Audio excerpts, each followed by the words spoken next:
Hi, நான் உங்க Thirush Gamini.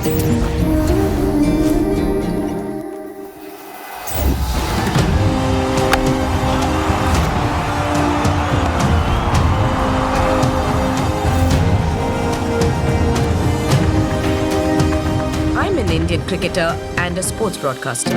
But இங்க நான் என்ன பத்தி பேச வரல. என்னோட ஃபேவரட் சிட்டி, என்னுடைய சிட்டி சென்னையை பத்தி பேச வந்திருக்கேன்.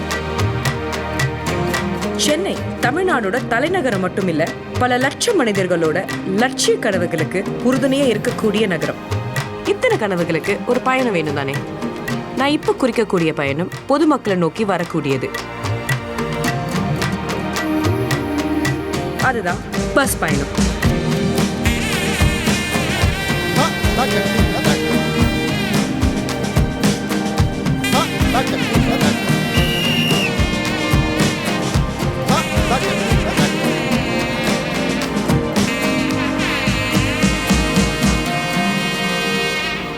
இந்த வீடியோல நம்ம பார்க்க போறது சென்னை மக்களுடைய பயணத்துக்கு இப்பவும் எப்பவும் உறுதுணையா இருக்கக்கூடிய ஒரு போக்குவரத்தை பத்தி, எம்டிசி.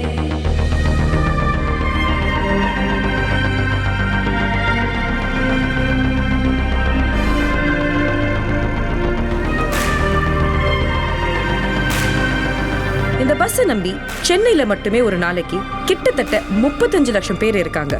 பெண்கள், சிறு குறு தொழில் செய்யறவங்க, கட்டிட வேலை பார்க்கறவங்க, முதியோர்கள், ஸ்டூடெண்ட்ஸ், ஐடி எம்ப்ளாயிஸ்னு பலதரப்பட்ட மக்களோட பயணத்துக்கு மட்டும் இல்லாம வாழ்வாதாரத்துக்கும் உதவிகரமா இருக்கு நம்ம எம்டிசி. இதுல என்ன மாதிரி இருக்கிற எத்தனையோ பேருக்கு இது வெறும் ஒரு போக்குவரத்து மட்டும் கிடையாது.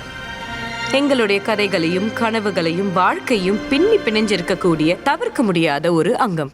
ஆனா இப்படி எத்தனையோ பேருக்கு பயன்படுற இந்த பஸ்ஸுக்கு நம்ம சாலையில முக்கியத்துவம் தரோமா? கிடையாது. ஒரு பைக்லயோ, கார்லயோ, ஆட்டோலயோ போனா குத்து மதிப்பா 2 to 10 பேருக்குள்ள தான் பயணிக்க முடியும். அதுவே ஒரு பஸ்ல கண்டிப்பா 40 to 60 பேர் பயணிக்கலாம். அப்ப இந்த வண்டியில பயணிக்கிறவங்களுக்கு நம்ம எவ்வளவு முக்கியத்துவம் தரணும்? முக்கியத்துவத்தை கூட விடுங்களேன், நம்ம சாலையில இவங்களோட இன்றைய நிலவரம் என்ன தெரியுமா?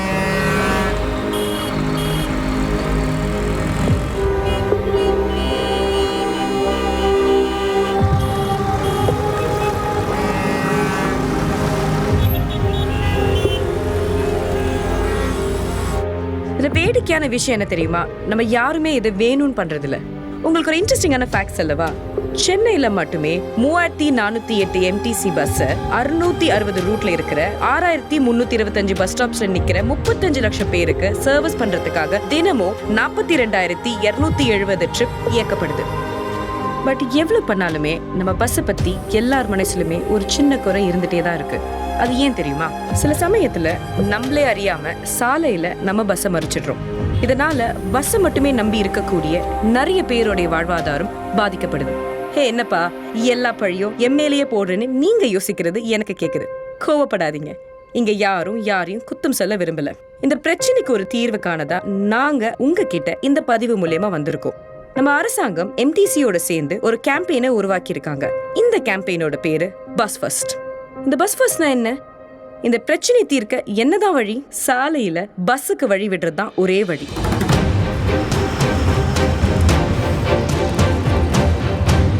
நம்ம மட்டும் எம்டிசி பஸ்ஸுக்கு வழிவிட ஆரம்பிச்சோம்னா பஸ் கரெக்டான நேரத்துல அதோட இலக்கு அடையும். இந்த போக்குவரத்தை மட்டுமே நம்பி இருக்கக்கூடிய நிறைய பேருக்கு உதவும்.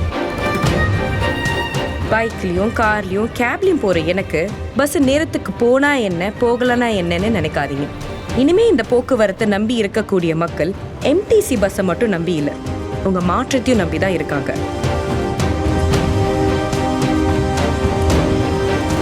சோ இன்னில இருந்து தயவு செஞ்சு நம்ம எம்டிசி பஸ்ஸுக்கு முக்கியத்துவம் கொடுத்து வழிவிடுவோம்.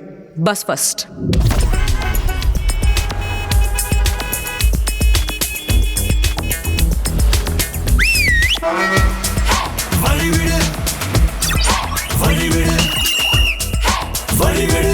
Bus first.